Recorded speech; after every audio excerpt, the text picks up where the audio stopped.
Welcome to Zero Fuck Given. Wait, stop. No, we're keeping that. We're keeping that. No. Dude, you didn't even wait for me to make fun of you. Come on. You on. made fun of yourself. That's No, cool. Okay, please do the rest of it. Please don't do it. Okay. Yes, I will. Can I say I'm the host, or you don't like that? You're the hostess. Hostess with the most ass. Okay. Okay, I'm going to count to 5.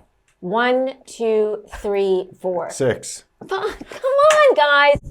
Let's go. Just roll in. No, it's great. It'll all get better when you get past this part. I know it's always the hardest. It is. I don't like it. Fuck. Okay.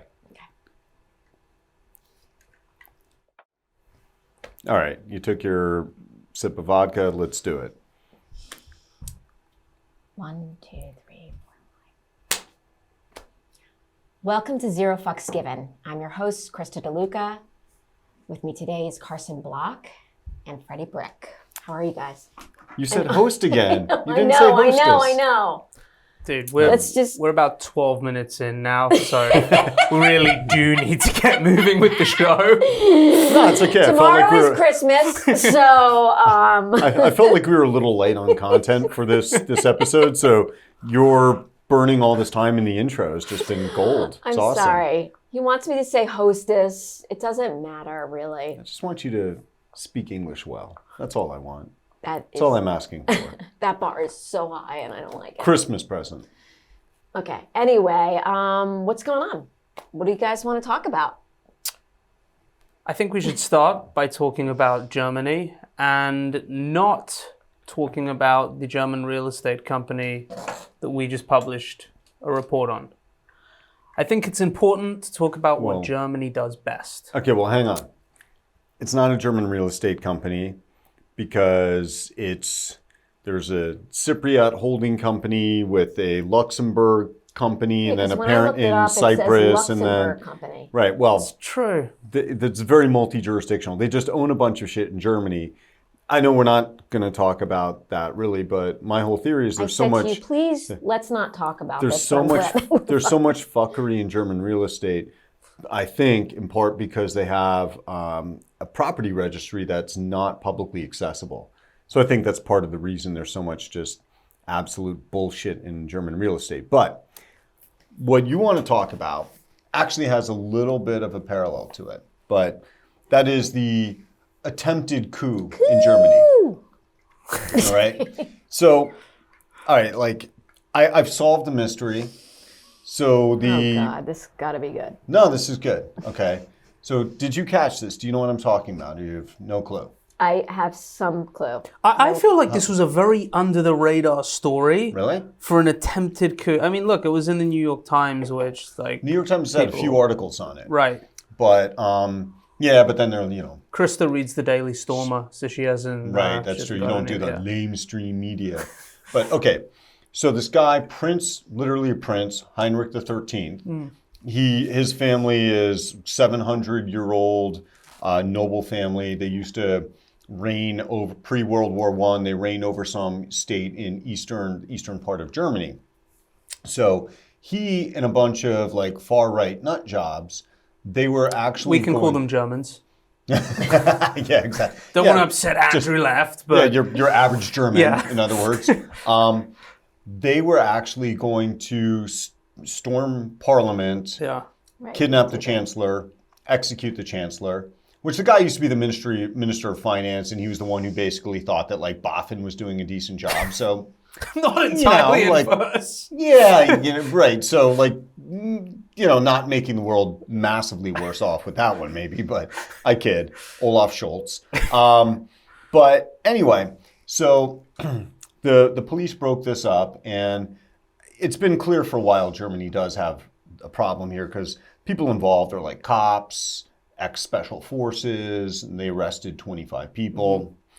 They raided like 150 sites, like all these caches of weapons. Yeah. But I was reading one of the follow-on articles in the New York Times, and it was talking about how Prince Heinrich the 13th had moved to this one village where all of this stuff went down, and they were stockpiling weapons and doing training out back of this lodge, and he had actually sent out letters to everybody in town at one point saying that for people who want to register for the election commission for the House of Royce. Oh yeah, the best part is these people are, they're called Reichsbürgers, or they call themselves Reichsbürgers. And that's because they believe that Germany doesn't actually have a valid sovereign government. They think it's just a corporation that was set up by the Allies after World War II. So they always refer to it as GmbH.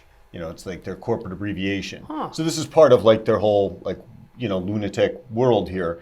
But anyway, so he was looking for people to sign up to be on the election commission under the House of Royce. So that's him basically setting up a local government. But anyway, to me, the really interesting thing was, as I'm reading this New York Times article, it's going down and said police are looking to understand better the motive, for Prince Heinrich the 13th and da-da-da. So I read just one or two paragraphs below that, and the fucking answer is like staring everybody in the face. He goes, he's 71, right? It's like, until recently, until he moved to this village of whatever spot, he was living in Frankfurt where he was working selling real estate. It's like, right there, man. Can you imagine this fucking guy, right? Like, a couple pulls up and, he's got to get out there and kiss his ass like, oh, you are so young and beautiful. I'm like, oh, fuck you, grandpa. Like, you fucking suck. Like, Z hand out a business card, Prince Heinrich the 13th, like with your... from Royal Realty or something. But that's the answer. Why? Why would he want to overthrow the government of Germany? Because his princely ass is selling real estate to the general public. So the other thing I like about this guy, now this is actually making more sense, is... It makes it like all the dots connect here. He's dressed like he's been watching recent episodes of The Crown, okay? So he's kind of dressed like a country bumpkin. He's got tweed with like a sort of like, shockingly blue tie with some checkered kind of shirt. Didn't he have a pocket square? Pocket square. Yeah. Every picture of this guy online, he's wearing a pocket square. Now, the other thing about him... But hang on, I think that's because he was a realtor, not because he's rich. Now, the other thing about him is how much he looks like Bernie Madoff, okay? Because I was thinking like, all right, we've seen this movie before in the 30s, and then like typically the Jews get blamed for everything. I'm like, where's the angle here? I'm like, oh, wait a minute. Bernie Madoff recently died. They're going to be like, he didn't really die. He was installed as a puppet. Nah, but you know what? Powell's not a Jew, right? Jerome Powell? No. I mean, it's obviously like the Fed's fault, raising rates. Nobody buys my fucking houses anymore, you fuck. Take over the government. Fuck you. Central bank. So, yeah. Actually, yeah. It's all right here. Like, this is the how, what, when, where, and why. So, yeah. So it's kind of refreshing to see Germany back to doing what it does best. I mean, I think the whole plan was kind of a little bit harebrained. I mean, yeah, it was. They had a list of people they were going to whack. That's right. Yeah, reporters as well. Which I haven't found many of those in Germany, to be honest. I think there's about 3, right? They write for like Manager magazine and Weiwo. And that's it. Pretty much it. So that would have been the end of German news. So anyway, Germany does what Germany usually does. Nice. Germany's gonna Germany. Yeah. Anyway, you wanted to talk about something that you thought was particularly amusing from the investment world, right? What are you talking about? Rhymes with senator. Oh, excuse me. The Venator Fund letter. Monkey disclosure. So I was forwarded by a friend an investment letter, and that usually means one of two things. It's profound gobbledygook, so we can all send it round to each other like Howard Marks, and it's basically the same thing for 15 years. And it is quite intelligent, but it's not something that actually really applies to what we do, or it's going to be a complete fucking car crash. So unfortunately, this letter falls into the latter category. Why is that unfortunate? It's true. It's not unfortunate at all. Come on. We wouldn't be talking about it if it were fortunate. That's true. And it's actually not the fund performance itself, which is awesome. It's a little bit of fun. I mean, it's an excuse for fun. Yeah, it's a small cap fund. These things have all been decimated. Obviously, the Fed's to blame for that. They're not to blame for the fund going up for 10 years. Previously, that was all investing skill and alpha. But for me in particular, it was the rationale behind the fund's underperformance. So, Krista? I don't have my glasses on. Okay. I didn't know you were going to... Yeah, can we read that? Is that close enough for you? I can't read it. Okay. Do you want me to show you how to read it? Please. Okay. Blah, blah, blah, blah. So it starts off by talking about some fund losses and how it's been a bad year. And then it discusses how a position that until recently was actually a very profitable position has become a loss-making position. That often is how they start out, profitable, and then they go to losses. But for me, what is most interesting is the company itself. So the company is a $600 million in revenue contract research outsourcer that provides discovery and safety research services to biotech pharmaceutical companies, academia, and government.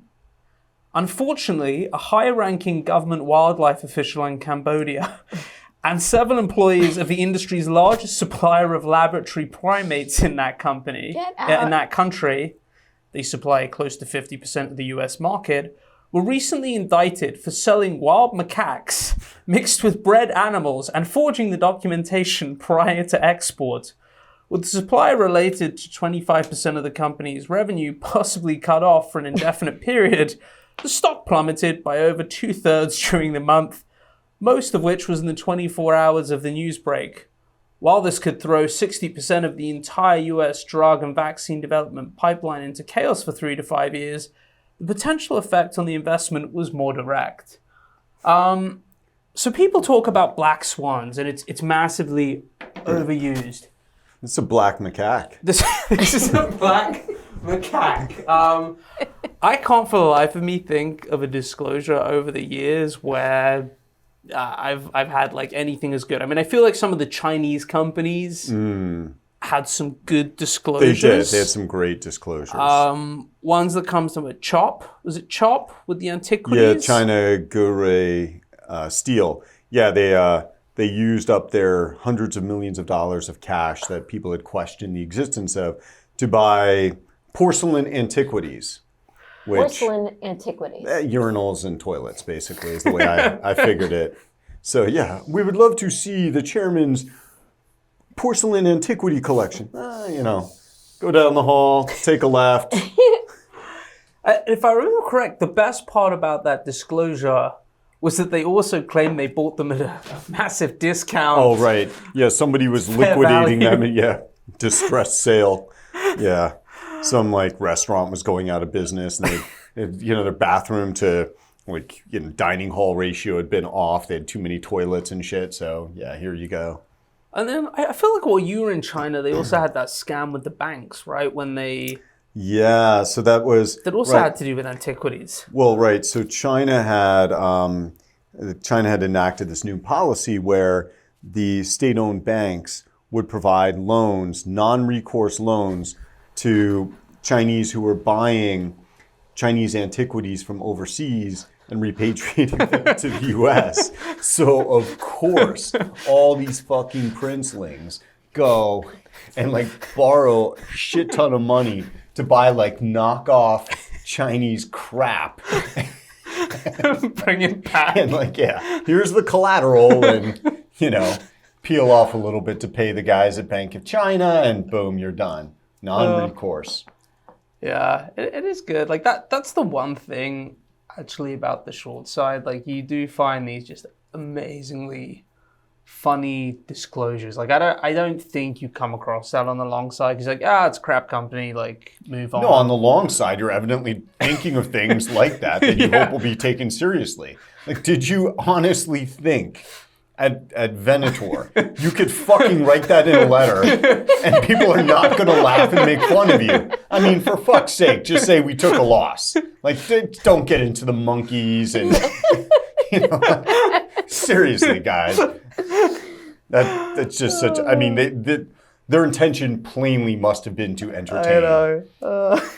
So anyway, that's the best disclosure I think I've seen for like quite a while in a fund letter. There was another one I read from some Canada-based manager who gave the whole like long Carvana thing and how management is so aligned, and it's like it's kind of like when you sort of do the FTX, you look at one side of the ledger and you forget the liability side. He's like, management are really well aligned. They bought over $300 million of stock. It's like, you might be forgetting the billions of dollars of stock they sold at much higher prices. It is interesting how people overlook that. Well, yeah, that's the whole reality of the equity world, though, right? Yeah. You can give people 9 investments why they should run from your stock, but if you give them one investment why they should, or you can give them 9 reasons to run, one reason to buy, and they'll fucking focus just on that. True. Which brings us to the brain Oh yes. that sits on the table. You had me You're order hiding a it behind small, this box. a small brain. I don't know if we specified small. Did you No, take I that just upon you? That was an Googled. initiative. That's not a small brain. That's a small brain. Yeah, I did. Well, I just thought it would be much bigger. Okay. Well, next time you can actually, look at the dimensions when you have some time. That's too much. Too Anyway, much work. Apparently. Too much work. But yeah, so you know what we got this for, right? I know you told me a woman. Now, are we going to be in trouble that we just disclosed that? What, that we can't make fun of women? Yeah. Well, I don't know. What do you think? Is that sexist if we can't make fun of women just because they're women? You make fun of me every day. But I don't go. I don't know. Well, you wear ruffles. I mean, why shouldn't I make fun I of don't know. you? I like that. It's kind of Christmassy. It's seasonal. Let's ruffles. back to the brain. What's behind this? I really don't. I don't know. I don't know the story. I'm not kidding around. I mean, you could have paid a little bit of attention, but... No. First of all, No, I don't think she was at the lunch. No. I asked him, who is this for? He couldn't even recall. I mean, it took we at know least the 15 name. minutes. We know the name of the bank, right? It's he could not earlier today. Yeah. So it's forget a about. portfolio manager at Swedbank. Well, now I know. Yeah. Okay, then why don't you tell the story? Okay, let me tell the story. No. All right. So, My all knowledge right. is limited about this particular. We seem to be changing our story a little bit. It's the name of the The game. old black macaque. Right. Anywho, go ahead. So yeah, portfolio manager at Swedbank. And after we published on Solutions 30, and the stock resumed trading and the auditor refused to sign or issue an audit opinion on the 2020 financials, her ingenious ass decides not to sell, right? And stock actually squeezed higher. And, a bunch of French, idiotic retail went in and bought it. And I have like all the DMs of, telling them telling me in really bad English to go fuck myself and shit like that. They went in and bought it, pushed the stock up. She had an opportunity to sell the stock, like around €8-9 for a while. And you're saying But did she do it? No. Because she has a They small finally brain. blew out. She's brainless. Right, she has a small brain. Well, if she were a man, we'd probably be saying she has a small dick or something like that. Right. So we, Right, okay, this is coming back we, now. We go with like kid gloves when it's Yeah. women. It's true. Right. So anyway, she ended up blowing out of Solutions 30 finally, like a year and a half later. Probably around €3 a share. They were the largest outside shareholder. So for that Sure. super intelligent decision or set of decisions or non-decisions, it's a brain. Help her process it a little bit better next time. You Kinda just like a hit gift, upon really. something that I is a like gift. the idea of. She needs it. French retail. Okay, because like when you hear like Korean retail, right? You see them on the message boards. You can kind of visualize it like surrounded by screens, or you see these guys like on YouTube, like the American retail, and it's always like 8 screens and like the neon lights under the keyboard and stuff. My imagination of French retail is a guy called Gilles, who gets off, wakes up in the morning, puts his boots on, goes out in his combine harvester, plows the field. He's like, the market is open. I must go and buy some solution 30. I will buy 4 shells. Back to the farm. Like that's my impression of French retail. I just don't feel like they have this like cool kind of setup. Like, or maybe Gilles has a couple of screens on his combine harvester, so he can do both at the same time. But I have a hard time imagining French retail stock jockeys. I guess where I'm a little bit puzzled is you're actually imagining a French dude working. I just don't get it. He has a point. French retail. Dude sitting in a fucking cafe somewhere, smoking, doing nothing except complaining about shit, I mean, even These immigrants, they are so lazy. Ugh. But like even No, the I think they lawyers that complain we've because they dealt do with. work. They make it hard for to be French and not do work. Like they're raising the bar. Like I think that's Totally the French. raising the bar. I think that like the guys in Germany have the opposite. Like they'll complain about how the immigrants are lazy, but I think honestly in France it's like they work too much. All they want to do is work and make money.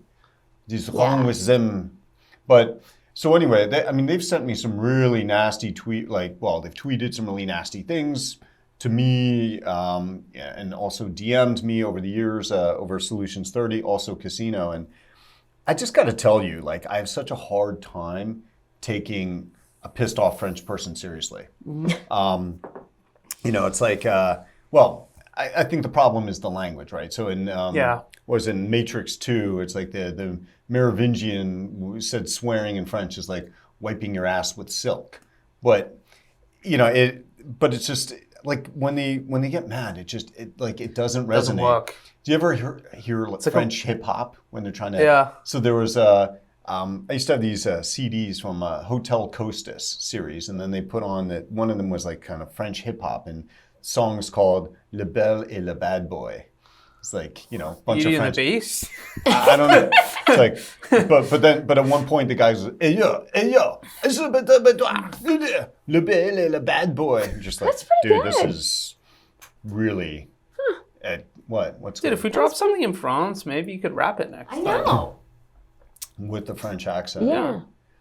Harder to Why sue not? us. I mean, it's kind of like just creative license, right? What do you mean if I garble the words? Yeah. Like, they are committing fraud. I said frog. They're committing fraud, you fucking frog. I didn't say fraud. Don't sue Yeah, me. and that's another thing.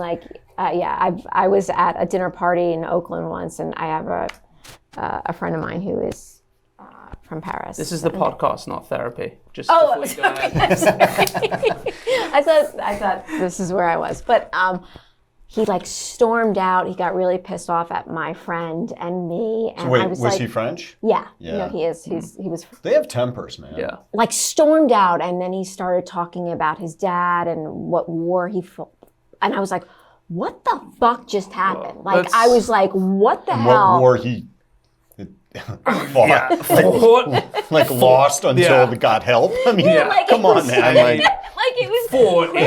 is I know, right? stretching the imagination. No, I'm telling you, he got so angry. God, I hope he doesn't watch this. But Actually, and I was like, I got this. isn't Let it me better go. if he does? What? Isn't it better if he does? Yeah, what's he gonna do? Come over here and fight? No. Doubtful. And he's been a friend of mine for quite some time, and still, I'm not really quite sure what he does for a living. Like one of these people. Sits in a cafe complaining. Yeah, And pretty day much. And I'm trading. like, why is he? Living here, number one, if he hates I this bet country. they still have a ticker tape as well. It'd be Because so French. even if he were living in France, he would He's like, act Krista, like he I'm would a hate the country. socialist. I'm like, a what? A socialist. I'm like, say no more. Yeah, I don't know. Well, so speaking of French people, one from the archive, right? Some years ago, before you joined, we started looking at a company, really fucked up company, would have been just a sweet trade. And we came across this guy, this one guy just emailed out of the blue, fake email address, we should talk. Yeah. So he gave some hints about the company that he wanted to talk about. And it sounded like it might be the one that we were already working on. So one of my then associates, who's a complete shitbag himself, but anyway, he goes and takes a meeting with this guy. Guy ends up being French. So he comes back from the meeting and he says to me, he's like, Carson, I really, this guy I think knows this company really well. He used to be an employee there. He's been out a year, so it's not MNPI, but I think he can really help us. But and I'm like, okay, cool. He's like, but I got to tell you, I know that by the end of this project, you're going to hate him. Oh my God, he was not wrong. I mean, this fucking French guy. So, you know, Do you know who this is? Yes. Yeah, he knows. He was there. Yeah. So some time goes It's not by. wrong. I feel like probably this guy's father had the same conversation with his mother when he was born. Like, looked at him and was like, by the time he's an adult, you are really going to hate this guy. He was that unlikable. Wow. Right. Now, this guy didn't have a pot to piss in. Okay. He'd been sitting around like, you know, listening to Daft Punk and playing video games for about a year. Yeah. And like working on his Was like this in San Francisco? we were At the located other in San office? Yeah, we were in we still had the Shitty office that the you told me opium about. den Crack office. den. Yeah. It wasn't shitty. Oh, it was a crack It was den. actually Sorry. nice. It was I nice. think it was an opium den, a little higher brow. So anyway, fly this dude in, and like already, I mean, by the time Red he flies flag. in, we're already like not, you know, he's just intransigent about some shit, and we had this guy sign an agreement that, you know, he has no material non-public information. We made him get legal counsel to sign the agreement, basically, just so that he understood what MNPI is. And so we're trying to cover all the bases here. And anyway, dude shows up, and you know we've been doing some work on this stuff already, and it's pretty good. But towards the end of the first day, a bunch of us are in the conference room with him, and we're talking about one of his sources. So he's, you know, this. So I'm asking, okay, where did you get this information? He's like, okay, well, it's another former employee. Like, okay, I mean, I need to know, because if we're going to use this information, I need to know who he is. He's like, but you must never tell anybody. Well, I got that, right? Except, just to be clear, if the regulator sends a subpoena and says, we need to talk to you, and I'm in a deposition, and they ask, I gotta know. Then I will not tell you. Well, you have to tell me, because number one, I'm not going to go to war with this guy's information if I don't know who the fuck he is. But let's just put that to the side for a moment. If I were to then say, oh, I don't know, I got it from this dude, you, then they would bring you in. And they would say, okay, tell me who gave you this information. What's your source? So what the fuck are you going to say then? I will not tell them. Yeah, you will. No, I will not. Yeah, you will. No, I will not. Well, you could go to jail for contempt of court and actually be sitting in a jail like until you tell them. Then I would go to jail. Oh, God. You little bitch. You will not. But anyway, so we start going at it right then and there. And anyway, I don't know, like 20 minutes later, I'm like, all right, time to go home. Like, I did not have dinner with this motherfucker, even though he flew in from Asia. And, and he was insulted by that. But then as we're packing up, he's like, what is this? You go home so early. We stay and work very late. I'm like, all right, somebody's a millionaire, somebody's not. So why don't you shut the fuck up and just go back to your hotel, jerk off, watch video game or play video games. And anyway, so net, we tried to hold it together with this guy, and no, we put a lot of time and effort into this project. It would have been sweet. And at one point, then he just lost his fucking cool over email, and he said something like, well, the company will not do anything to me because they know with the information I have, it will absolutely destroy them. I'm like, uh-oh. What information is that? I will not say. Okay. Oh my God. So now I CC our lawyer. You know, what information is that? I will not say. I'm like, okay, you see who's CC'd here. You know, and I pick up the phone and call him like, look, man, you said some really stupid shit in email. We need to be clear here. And and he's like, I will not tell you. And he starts yelling at me. And then my lawyer called him and basically then called his lawyer. And it just turned into this complete clusterfuck. So net, we put real time and effort and money into this thing. We didn't touch the fucking stock until after, this dude published. And he ended up publishing himself many months later. And I think he made no money on it. I mean, the stock absolutely went down the toilet, but he made no money on it because he's such a fucking hothead, just an idiot. I think we kind of subsequently found out after approaching us and kind of burning the bridge to the ground, he, I think, approached 3 or 4 other people who all reached the same conclusion pretty quickly that this guy does know what he's talking about, but life's just too short to spend time in the room. He threatened to sue one of them, which is a firm that doesn't even do really activist short selling. They're a subscription research firm. So he ultimately went to them. They threatened to sue him. Went to another, firm we know that I guess was just like, can't handle this guy. I wonder whatever happened to him. I mean, he's around. He's still around. Yeah. But. I love your impersonation of him. You sound like Pepe Le Pew. He's a little Pepe Le Pew, yeah. Yeah, but absolutely no style, At least Pepe had style. Yeah, not a good-looking guy either. No pocket squares. No pocket Just, square. Probably had a really good gaming chair. When you were dealing with, I don't know. Several years younger than I am. Oh, yeah. So he was just an ass. He's just an ass, yeah. But in a sounds way, like a friggin' headache. Yeah, but in a way, I was like, I don't know that this dude's like really atypical of French business people. Like the pride, just just so much in the way there. Like you can't do what you need to do to say, like you can't go to your account. Like he wouldn't go to his counsel, explain what information he's referring to, have that counsel. This is like the bare minimum that he would have needed to have done to restart the project. Have his attorney talk to our attorney and say, look, I've talked to the guy. It's not MNPI. We're okay. Right. He just couldn't do that. He wouldn't fucking do that. So as a result, he just pissed a bunch of people off. And actually, it was really funny when he did end up publishing himself and making no money. The company figured out who was behind it, even though they did it pseudonymously. And they said that they put out one of the responses that he had been fired because he was disruptive. And we're like, disgruntled employee. Well, a lot of times these companies, they'll kind of say shit that, in their responses where they're exaggerating, but in this case, I could definitely see that dude as having been disruptive as fuck. Yeah. And just horrible to work with. Yeah, he was terrible. And how long did you have to work with him? I mean, this persisted a few months. A couple months, yeah. Yeah, I mean, like too long because again, there was a lot of time and effort put into it.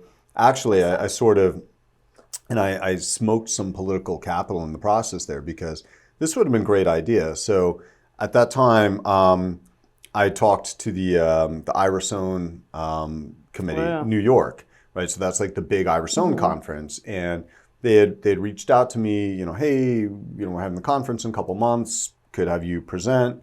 I'm like, yeah, I got a great idea. Like, awesome. Lined it up. And then this shit happened. And I'm like, well, not only did we piss away all this time and money, but now I got to call these dudes up and like, hey, sorry, can I do it next year? And you could tell they were like, so I had to donate more money to Irisone than I would have to try to keep and then they had to have that the relationship Bill Ackman guy on.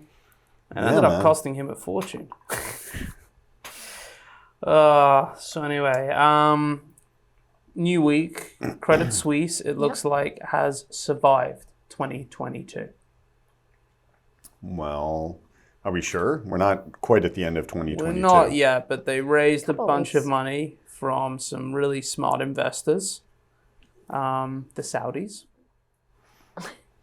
Yeah.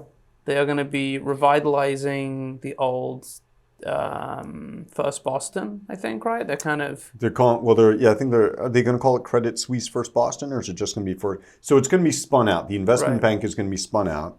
And they picked... At this point, I imagine that is no different to you and I like the three of us, like me just literally moving my chair a little bit over here and you guys moving your chairs over there? Because I assume that's all that's left. No. But but remember, the spin out, First Boston, is going to be led by an executive in whom the Saudis have supreme confidence, a financier extraordinaire. You know this, right? Yes. Michael Klein. How do we know that name? Well, his firm, Churchill Capital, did the SPAC for Multiplan. So we were really the first to go out and short a SPAC in this latest wave of SPACs. And that was in 2022. So, sorry, in 20, I was late, like, what? that was retarded. Yeah, late 2020 that we, was that? Yeah, that was late late 2020. Because when we started looking did. at the debt. Right, before it was announced that it was going to be... Late 2020. Yeah, but we started looking at Multiplan, just the debt, before it was announced that it was actually going to go public via SPAC. So that was like a gift from God. So in a way, maybe I shouldn't like rip on Michael Klein too hard. But anyway, I did some research on Michael Klein. And, one thing I really admire about this guy is his courage, because he had the courage to go and blow the Saudis to such an extreme long before any of the other people in finance were doing it. Like he was on his knees for that Saudi dick for, long before it became like the thing to do in Silicon Valley, before Massa made it acceptable to, come over and take a lick. So anyway, Michael Klein's very courageous. The other thing that's very courageous about him and inspiring, and this is breaking news because we love to break really important stories on this show, here. like, short sellers with fake chins and things like that. Breaking news. Chin implants. Is I actually found out that in 2020, one of his firms, might be like M. Klein and Associates. One of Michael Klein's firms. Got a PPP loan, I think for $900,000. He needed it. Because I'm sure he only took home a little over $100 million in 2020. You didn't know that? That is. Yeah. That's why it's breaking. So, here. dude, why shouldn't this guy run Credit Saudi First Boston, right? He's obviously got a great track record. I mean, Wow. With all the money that he'd made over all those years at Citi, he took a fucking PPP loan to, I guess, not fire some employees. So this is in 2020, and he must have made he must have taken home in 2020 like at least $100 personally, right? I mean, he was getting paid, or the firm was, I think, like what, 10 million on completion of just doing the deals. Like oh great, you found a corpse. Well done. Here's 10 million pass go. No, I get the 20% of the cut. No, this is additional. This is for just you being you. Wow, what a greedy fucker.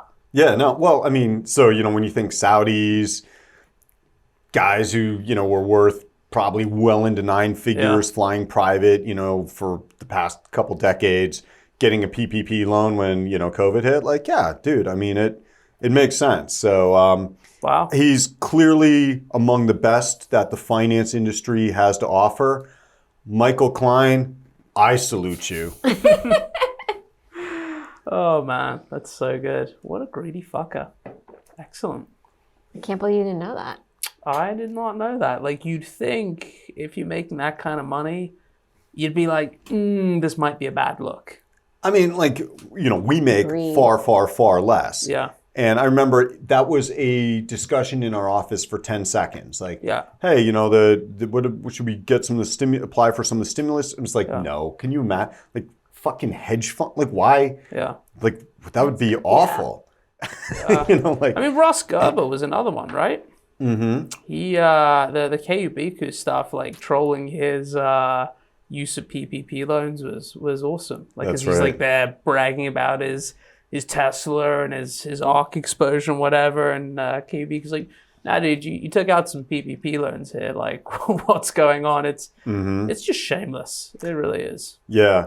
Well, it's also kind of funny. I saw I read in some article today or yesterday that he had tweeted at the Tesla board, like, who's running Tesla now? It's time for Elon to come home or something like that. And it's just like, it's really funny watching the world wake up to just what a seriously fucked up, selfish, at times complete shitbag Elon Musk is when, there was like a relatively small number of us who knew all along, like, yeah, dude, this is a malignant narcissist. Like this is, guy is not in it for you. He's not in it to save the world. Like, going to Mars is, not, it's not going to save the planet. Like, although every now and then, like something will happen. And I asked this question yesterday and I forget what horrific, thing it was that, it was, some like, Marjorie Taylor Greene quote or something that had me asking like,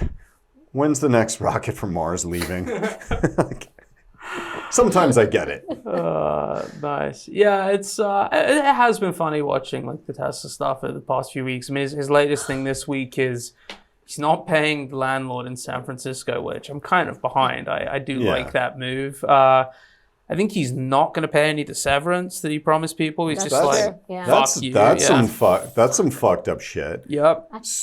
They're auctioning off a bunch of like espresso machines and stationary working bikes. So this is his like new thing. I didn't know that. Yeah, he's auctioning off like all this crap. Well, you look at him, and I don't think he's used an exercise machine in a few days. Yeah, exactly. I mean, to be fair, he's running like 6 companies. Like I'm not running any. According to Ross Gerber, he might not be running Tesla. True.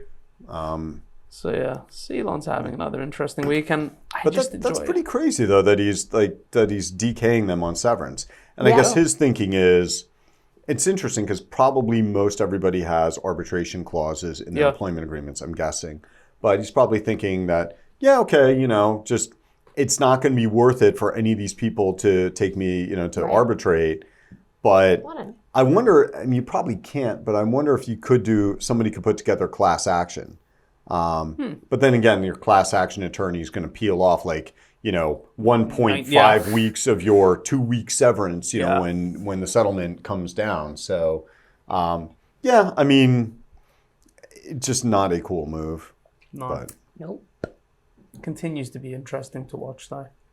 Yeah, I mean, just, there are many things when I look back and I could say, okay, it seemed like he had jumped the shark, but he knew what he was doing. But I mean, right now he's gotten so political. He's so alienated that original base of fans. Like the left leaning to all the far left, environmentally minded people who were just flocking to Tesla and defending his stock or defending its stock, like or in their mind. I feel like he doesn't give a shit, though.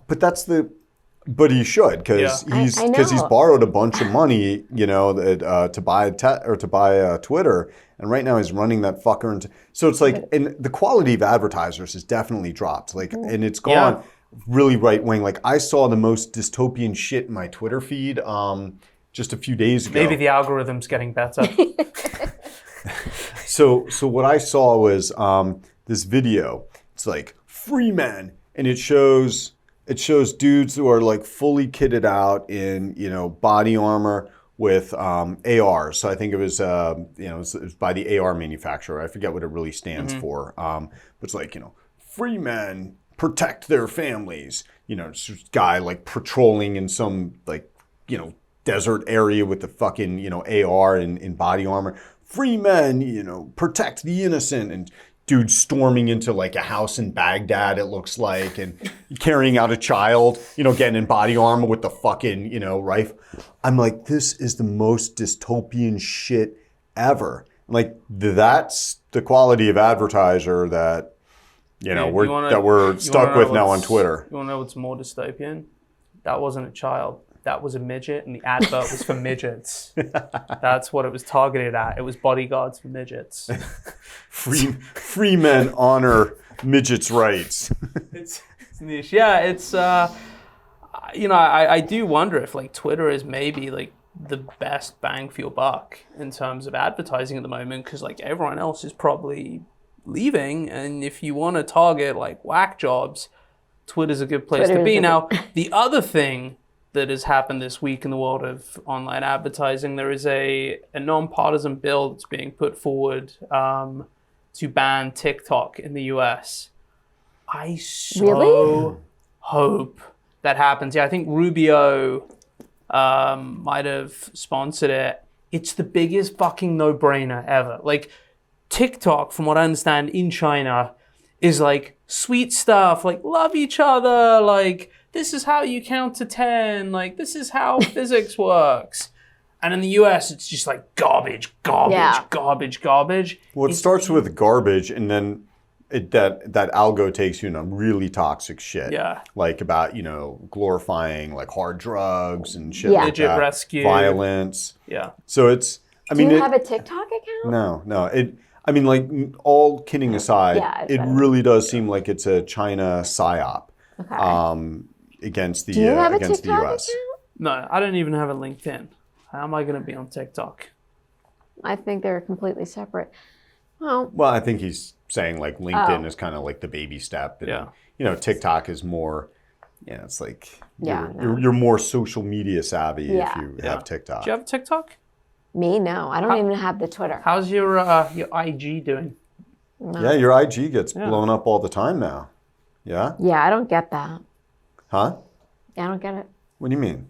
Well, I don't. Everybody likes the ruffles you wear. Is that what it is? Yeah. I had a guy say, I said, are you watching our show? Is that, how do you know, how did you come across because I'm barely on Instagram. I have 2 posts. Yeah.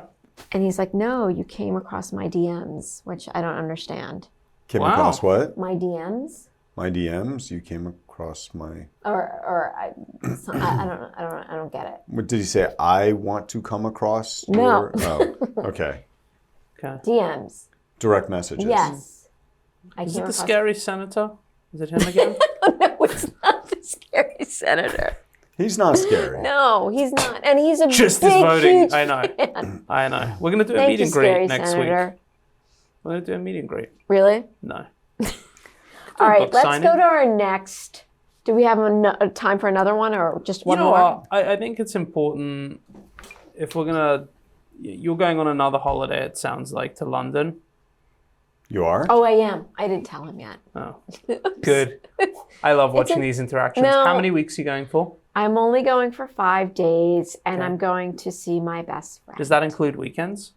It's a week. Yes, it is a But weekend. your best friend is in New York. No, I have another one. Oh, yeah, the one in Trisha. London. I don't think you met her. No, you weren't No, at my. anyway. She's in London? She married a Brit. Oh, okay. Yeah. So when are you going? End of December when you're in West. That's a bad week. End of February. That's a bad week. I knew it. Wait, you're going twice? No, end of February. I don't know why I said But end you're of. not supposed to take time out of the office when I'm out of the office, because who's going to handle it? I know it's just Friday. Who's going to look at my emails while I'm gone? But I'll work that Friday. It's just Friday because Kelly's coming with me. Anyway, no one wants to hear about this shit.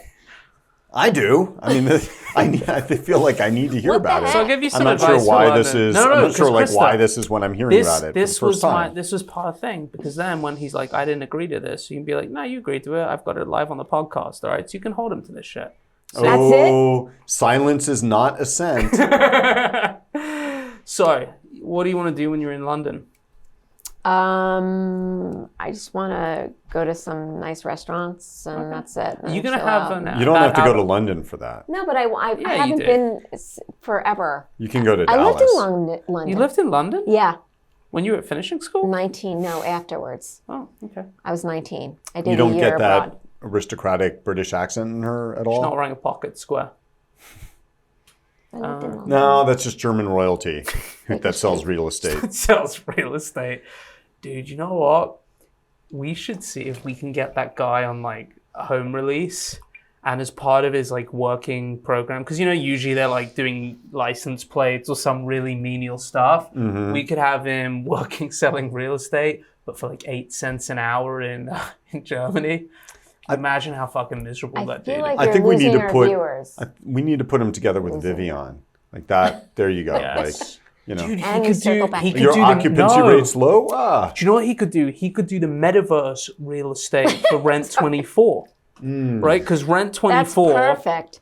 which is the related party that is renting space in one of Vivian's. One of But is it really many of rented Vivian's space? buildings. Well, yeah, that's the question. Exactly. Puts out this press release being like, we've pivoted to the metaverse. So maybe that's what we have. Is it Heinrich? Yeah. Yeah, I think it's Prince Heinrich the 13th. Okay. We'll have Prince Heinrich the 13th. Cool. All right. So I'd love to hear about each of the 12 predecessors in detail. Are we not going to talk about the best non-hire ever?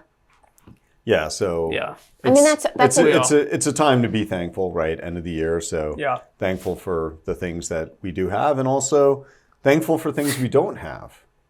In this case, from the archives, the best non-hire ever. All right, he so hired me, asshole. You're just looking at me. I'm like, oh yeah, we did hype. This is real. yeah, I think we This is real. I think we were so aglow at having not made this obviously bad hire that we kind of let you slip through. So, I think like, it's quite the third best possible thing that ever if happened we to hired me. this person, we wouldn't be here today. I genuinely believe it could have been that catastrophic. yeah. Wow.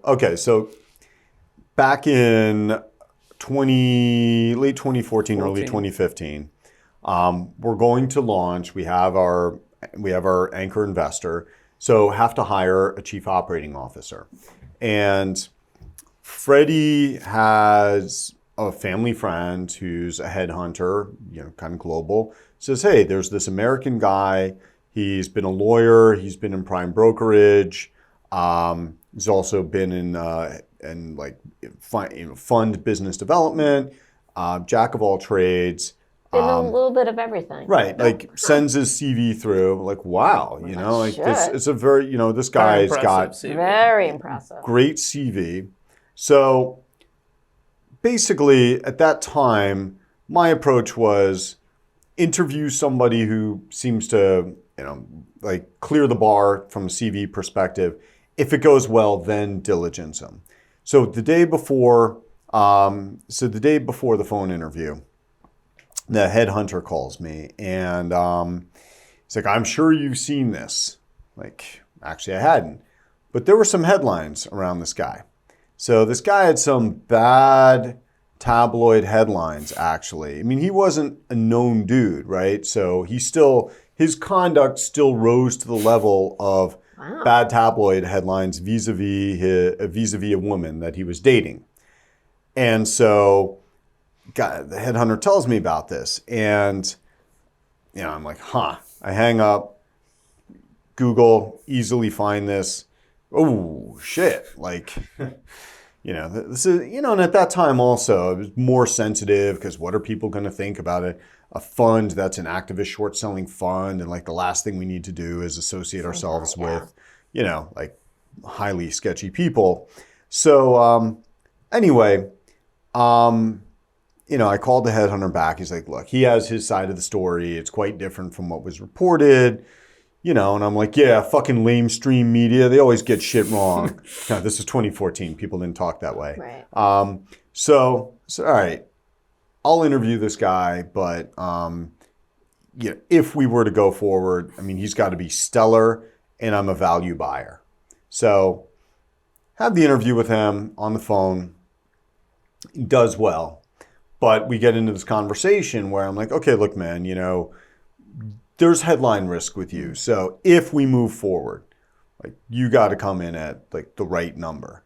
And so he's like, okay, I get it. I can do that. But I also want to be assured that if it works out, like, there's upside. Yeah, okay, fine. We're on the same page. So we're interviewing a few candidates for COO, and I mean, we're having these in-person interviews in San Francisco. People are walking in not knowing a fucking thing about us, right? Like I remember one guy was like, at the end, he's like, oh, well, I hope it's not too much to ask. We signed a con fee, so I hope it's okay. Can I get a copy of some of the reports you've written? Oh, you mean the ones that we publish openly on the website and that I tweet out to, all my followers all the time? Yeah, Cool. we can get those for you. What's Twitter? Yeah, exactly. So it's really, we're just shocked at how apathetic, unprepared these candidates are. So anyway, this dude is going to be coming in, and when I make the arrangements, he's got to fly in from New York. And so when I make the arrangements, I'm about to ask, I'm about to say, hey, why don't we meet in the morning? He's like, hey, how about we do 1 p.m.? Normally I like to do these things in the morning, but I'm like, okay. I mean, something struck me as a little bit maybe forward or odd about that, but fine, 1 p.m. So Freddy, this other guy, and I, we're of the mind that it's the highest bar in the world for this guy to clear if we're going to have another conversation, right? Like, almost certainly won't clear it. Comes in, and I mean, he's so prepared. He knows so much about our business. He takes out this thing that's binder that's like a phone book. He's like, okay, these are names of various hedge funds. I've talked to them in the past, hedge fund investors. These guys I think would be good for you because these guys, I mean, this dude is money, right? And I have my one-on-one with him, and then Freddie has his, the other guy has his, and it's impressive. And the guy's still in the conference room, and Freddie, and the other guy and I, we said, wow, we all share that we were really impressed by this guy, and we think he cleared this bar. So I go in and I say, hey, listen, we're about to go grab drinks. You want to go with us? All of a sudden he gets a little weird. It's like, no, I've got somewhere to be. But also one thing I didn't mention was during the interview, I said, after we got past, got done with a lot of substantive stuff, I said, okay, so I got to ask you about what happened with you and blank.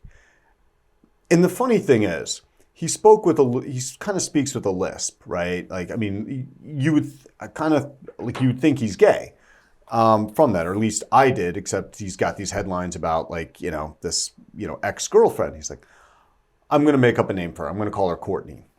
Well, I didn't know about the headlines. Yeah. No, I didn't. That's the whole part. I had no idea. The headlines were bad. Yeah. And so I'm like, what? So he's like, well, let me just, okay. So basically here's what happened with Courtney and me. I was just fucking Courtney, and she wanted more than that, I suppose. I think it's because she saw my Centurion card, and anyway, but I was just fucking her. Now, people have told me after the fact that was a red flag. Because you're like, yeah. And I'm like, I've been there. Like, look, man, I was in high school. This chick I hooked up with threatened to kill herself and take her with me. She put that note in my locker saying that. They're like, I didn't even have a Centurion card, whatever the fuck that is. So, yeah, exactly. Seems good. Yeah, it's like, I get it. The crazy bitches, that'll happen. So anyway, ask him to get a drink, gets all weird. I have to meet some friends. Okay, all right. Like, that was that. Whatever. So anyway, but when he left, I was like, I told him we were really impressed. Yeah. Going to have, look forward to continuing this conversation. Next morning, I'm sitting there, and the third guy, I'll call him, it's not like it's not a secret, but Joe. Joe comes up to me and he's like, hey, Carson, you ever been to Crazy Horse?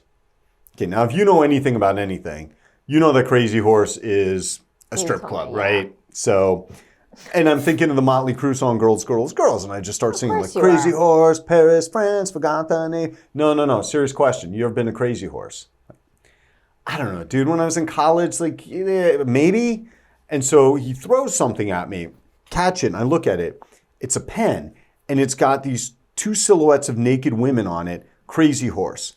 Something, Market Street, San Francisco. I'm like, what? And Joe says, I found this in the conference room. Wait, you found it in the conference room? When? Just now. This wasn't here before, I'm pretty sure. Hey, Freddie, seriously, is this your fucking pen? No. Which you wouldn't care. No, I don't give a shit. Spoils the story, but yeah, it actually was my pen. Poor fucking guy. So I'm like, whoa. And when I established that everybody in the office is telling the truth, All like 4 people. that, you know, like, well, 3 plus me, we're That's 4. telling the truth about it. But I'm not asking myself if I'm telling the truth. Like I generally believed myself. Okay, I just want to let you know. I wouldn't believe you. So, well, that's, you know. I know. Yeah, exactly. So anyway, like, oh shit, like this is, wow, what do we do?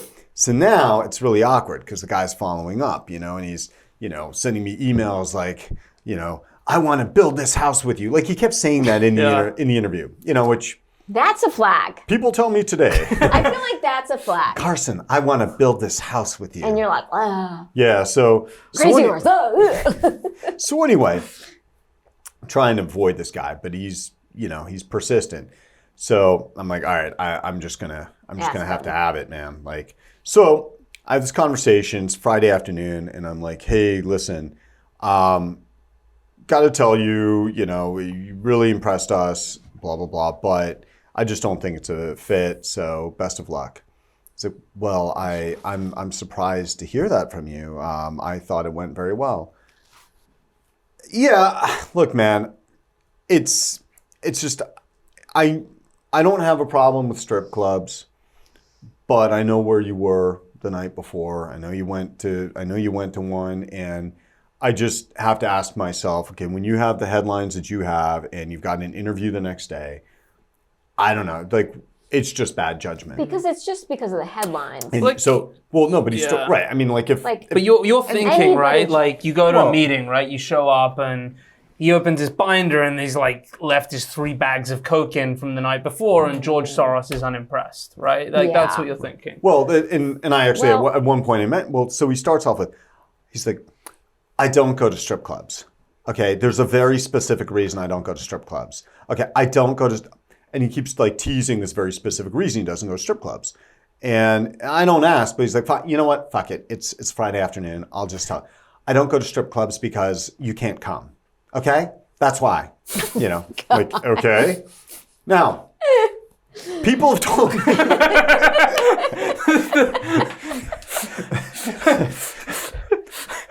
But I'm like, yeah, I kind of see that. My father always told me he doesn't like to watch porn or go to strip clubs because if you can't handle the merchandise, it's not worth looking at, as he always put it, starting when I was like, 7. True story. It might explain some things. So, it does. I'm like, well, look, man, whatever. But I know you did because you left your crazy horse pen in the conference room. Carson, I swear to you, I did not go to a strip club, and I don't. And I was like, look, man, and I don't really give a fuck if people do, but your headlines, and I don't know, man, like if you're going and pitching somebody, and I don't know, it makes me think, like, are you like a coke addict? Do you leave coke? I do not do any drugs other than weed, and I did some mushrooms at Burning Man the other month. No, because so I won't give that detail because that's a little too identifying. I'm like, well, yeah, okay. If I'm addicted to anything, it's working out. Oh my God. Another people have told me. Another red flag. So, but he's like, okay, you know what? I get it. This is dead, but I want to make sure that you don't have this wrong impression. So here's what I'm going to do. I'm going to start reading names from my phone book, okay, of people who know me. You tell me when to stop, and I will call them, and then I will ask them in real time with you on the phone if I do drugs. And I don't even drink, Carson. And that's why when you asked me to go to the bar, like it was kind of awkward because I don't drink. Like, all right, this is weird. That's another flag. So, Adam, Amanda, okay, there. It's like, okay, one moment. I hold on, like it's not. Are you in the room at this no, point? No, I'm at home. This is a Friday. It's not an unduly long amount of time. Like he's a crazy horse, smoking weed, like dialing this guy. So he comes back on and he's like, okay, Aaron, this is my friend Carson, and we were just having a joke, and you made a bet, and so I told Carson that I don't drink and I don't do any drugs. And so he asked me to prove it. So, and so the guy's like, well, yeah, I mean, look, since I've known you, and you could tell there's awkwardness, like not that the guy's lying awkwardness, but just this is out of left field awkwardness. Yeah, I mean, I look, I know you smoke weed and you did shrooms when you were at Burning Man, but no, I mean, like I've never seen you drink and I blah, blah, blah. And so we do this 2 more times. Okay. And every time it's checking out. So I'm like, okay, maybe this is a big mistake. Maybe he was in the hotel restaurant and like the waitress handed him the pen to sign the bill with. And like, it's all just, so anyway, I then say, all right, look, man, I wanted it to work. So there's one thing we could do. Okay, like this, since this has been very convincing, go get drug tested. And normally, like I wouldn't test anybody for drug. I mean, it's more like if you don't do some kind of drug, if you don't smoke weed, like I probably wouldn't hire you anyway. Like I wouldn't trust you. But you got to have something in your system if you want to work here. But anyway, so this dude has to get a drug test. He agrees without hesitation.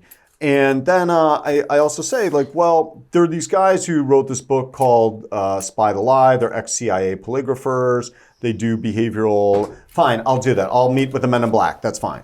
So I set the thing up, with put him in touch with the Men in Black who are going to do this behavioral interview. And anyway, so that happens just a few days later. Oh boy.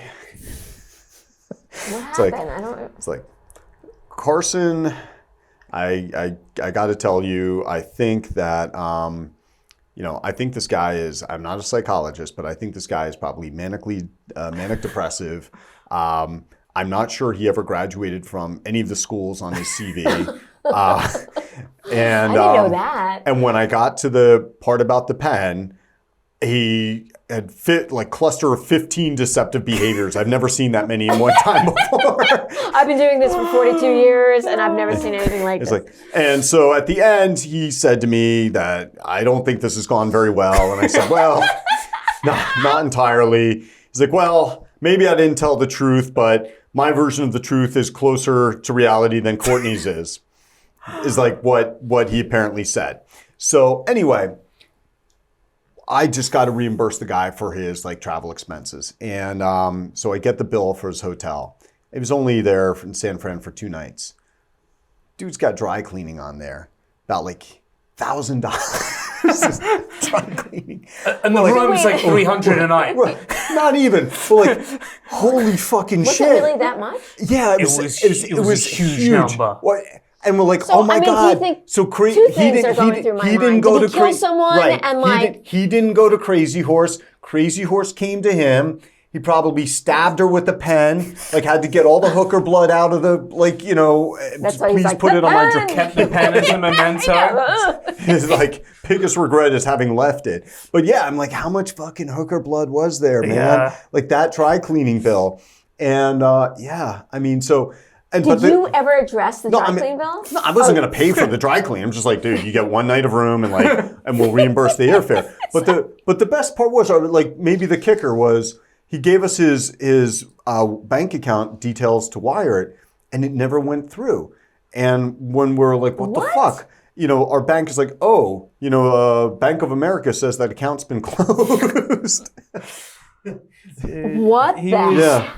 He was just fucked up, was every that which way what from the Sunday. fuck? I mean, it was on top of a whole line. So where do you end people up? have told me since then that could have been a red flag. Needless to say, he ended up in a pretty senior role at a crypto firm. Oh. True story. Really? True story. True story. Yeah. Wow. I mean, when you hear about all the FTX weird ass orgies, but then that's not that I weird. could totally see him. Yeah. What do you mean? I mean, he might. Yeah. Well, the FTX place might be the only place. FTX might have been the only place where he didn't look like a pervert or something. That's what I'm thinking. Yeah. So anyway, sometimes, even though this is a season to be thankful for what you have, it's sometimes good to also be thankful for the things that you do not have. And Freddie's not exaggerating when he said, If we had hired that fucking guy, we might not be here today. Might be running Goldman Sachs or Credit Saudi. Credit Saudi. Michael Klein might be, shining my shoes. All right. Krista, you gonna outro us? No, that's all you. Oh, Should we do the season's greetings? yeah. Go ahead. Wish everyone a happy Hanukkah. Happy Hanukkah and Merry Christmas, everybody. Happy holidays. All right. Happy New Cheers. Year. Best Happy New in Year. 2023. See you soon. 2023. Here's to new hires.